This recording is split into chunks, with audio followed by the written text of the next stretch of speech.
Welcome back. Oh, what a fun show we're having today. I mean, just laughing in the studio is always a fun way to go. And, when you have great people running around, and we have a party in here today, too, it does make everything a lot more fun, partying in a radio studio. You have probably heard of Beacon Plumbing if you listen to any radio or watch any TV or ride in traffic behind buses. And Chris Harris joins us, who is actually their heating specialist. Beacon Plumbing has helped provide excellent emergency plumbing and heating services to the greater Seattle area for more than a decade and has become one of the most reliable services you can count on. Open 24 hours a day, 7 days a week. 24 hours a day, 7 days a week. Chris, you're a busy guy.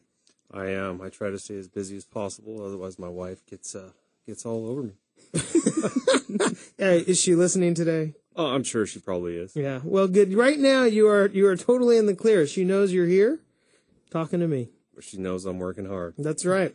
So let's talk a little bit about heating because Beacon is known for plumbing, but heating is another piece of that. And summers in the Northwest can become a little hot and humid, although maybe not today. How are people working? Not just with heating, but I guess managing the heat or the coolness of their home. Well, there's a lot of different things you can do. I mean, a lot of it has to do with the dollars you got. But for the most part, you keep your blinds shut, keep the cold air in at night, shut your doors in the morning, and your house should remain fairly cool, depending on the trees and surroundings of your home. I mean, because a lot of people, I know that, so I sleep on the second story, and we have windows, and it gets extremely warm. On a second-story home, you really need another source of cooling up there. I can guarantee that. Otherwise, you'll die in the summer. How hot do you think most homes can actually get in the summer? They can get in the upper 90s easily, especially if you have a second floor. I mean, you put a little thermometer up there, and you'll see for yourself. I do a lot of systems just for second floor stories on homes like that, especially a lot of the newer ones because they're built so tight, and they keep that hot air in for so long. I would think that would be pretty efficient, too. I mean, if you're just, most people think, well, they want to sleep in the cool air. Not necessarily, they don't need their whole house. So just the efficiency of having where you sleep be cool in the summer would probably be a big benefit. Yeah, it would. And being comfortable is being happy. And being happy is a great thing. Man. That is dropping some knowledge. Yeah, thank you. I love it. So how do people know what type of air conditioner to get? I mean, I guess there's different sources, right? I mean, you could have a fan.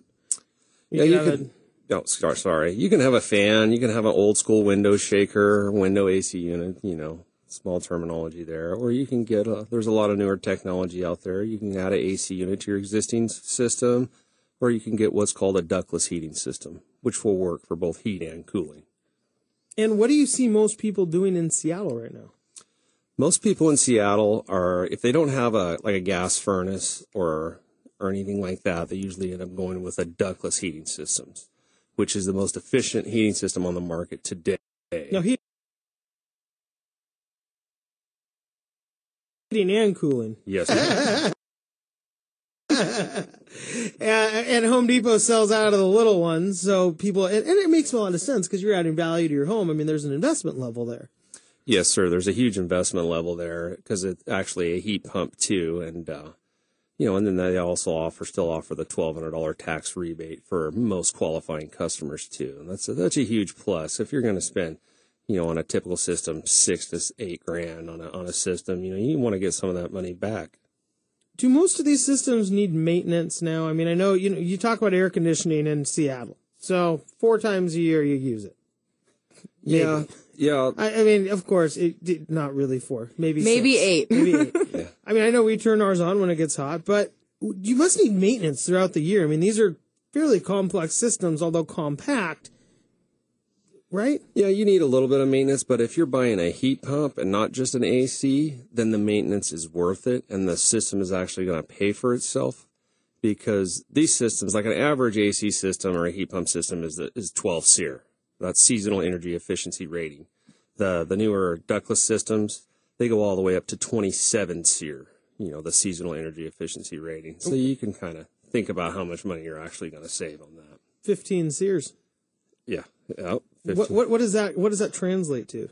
SEER Yeah, no. What's I mean? Is that a big dollar amount? I mean, is that like half the energy going from 12 to 27? On an average Fujitsu or a Daikin ductless heating system, say you have an electric baseboard house, you're paying $350 a month in your electric bill on an average, 12 to 1,500 square foot house. You put in a ductless system, you're going to cut that in half easily. You're going to, the minimum would be 40%. So, that system's going to pay for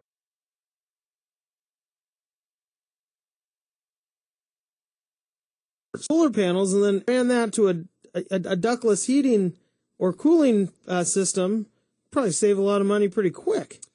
Yeah, solar is a good thing if you're doing a huge remodel or if you're building a home. To be honest with you, if you're going to go in and add a solar system to an existing house, if you need a new roof, it's a good thing because you can get a solar panel roofing system. Then it'll pay for itself. But if you're just going to add solar, you'll be really lucky to get your payoff in by the time, that's it. Well, they said it was 10 to 11 years, but, in that time frame, if you plan on being in the house for a long time, money's money, right? Yeah, the technology has came a long way. I remember back in the day, the panels weighed thousands of pounds, and you had to have engineers come out and engineer your roof, basically for a high-rise building. But like I said, they make the roofing panels now to where it's a lot easier, and they're really efficient systems. You talk about the solar panels being lighter. Are there other new products that are on the market now? Technology is improving in kind of every sector. Heating's got to be one of them. Yeah, it's improving quite a bit. A lot of dual fuel systems, as far as when you have a gas furnace, you had a heat pump to it. That's some of the latest technology. They have the geothermal. That's older technology, but it's gotten a lot more efficient. The furnaces, the heat pumps, and the air handlers have gotten a lot more efficient with the variable speed motors, the modulating furnaces, and things of that nature. So it sounds like technology has improved, and that does a lot for, I guess, on the greenness of a home and saving people money. Yeah, and that's what it's all about these days is, a lot of people want to go green and they want to save the money because, even natural gas prices are astronomical. And if you have oil heat, I feel sorry for you because that is just insane.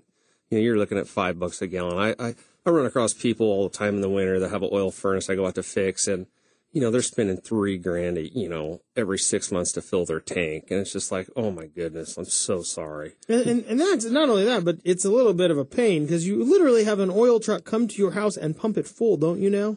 Yes. It's basically the same thing as having a propane tank out in your house. And oil's a great heat source. Don't get me wrong, but the prices of it are just astronomical. It's almost insane to have it these days. To have any oil. Well, and now when you buy a house, a lot of them have to be decommissioned anyways. Yeah, they have to be decommissioned. You used to be able to fill them, but I think they want them all removed now because, the Clean Act, environmental stuff. But just the environmental stuff. Yeah. We're here with Chris Harris, heating specialist with Beacon Plumbing, and by heating we also mean cooling the house. It's not that hot yet, but it will hopefully get there this year. What are some other ideas you have for keeping your home cool? Like I said before, it's going to be a hot day. Trap some of the cool air in at night. Put your fans on the windows, pull in some of the cold air. When it gets, when you wake up in the morning, shut those. What do you mean put the fans on the windows? Yeah, put the fans on the windows to where it pulls the cool air inside your home. So you're actually taking the fan and aiming it into your house from the window. Exactly. And you want to pull that, like I said, pull that cool air into your home. And then you want to, let that go all night long. You might get a few bugs or whatever if you don't have screens, but, there's give and take on everything. You probably, or get some screens. Yeah, or get some screens, yeah. You can produce a win-win situation with some screens. Yeah. And definitely, like I said, when the sun peeps up, you want to shut all your blinds, shut all your curtains.